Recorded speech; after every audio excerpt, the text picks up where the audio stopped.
Q3 GDP looks impressive, plus 33%. However, that is the past. We have two challenges going forward. The first one is that the fiscal stimulus is now fading. As you know, Washington, D.C. is still wavering about a new fiscal package. I think that could weigh on growth in the fourth quarter. And the second challenge is obviously the coronavirus, because the coronavirus is far from being under control in the US.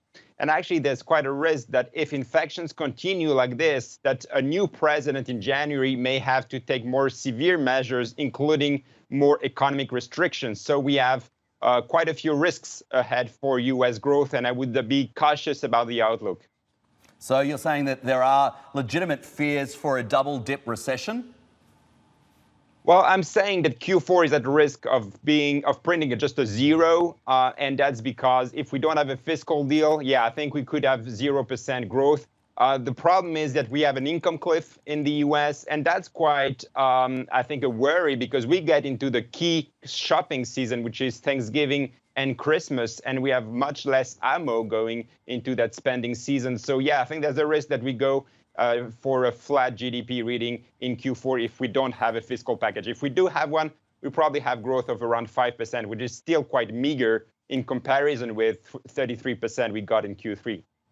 How much do you think is needed on the stimulus front? There have been discussions about 1 trillion, 1.5 trillion, 2 trillion, 3 trillion. What do you think? Right. The thing is, I still do think that something could come out in the lame duck session, so that's in November or December, before new Congress comes in. But I think there's still high uncertainty about that. The problem is that, as you know, the Democrats want a big package or nothing.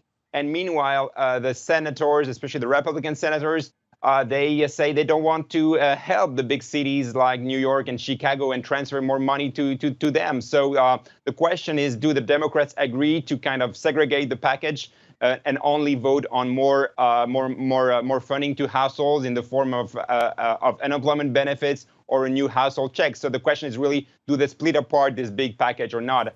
And I think that's the key. We'll see. It's quite uncertain at this stage, I must say.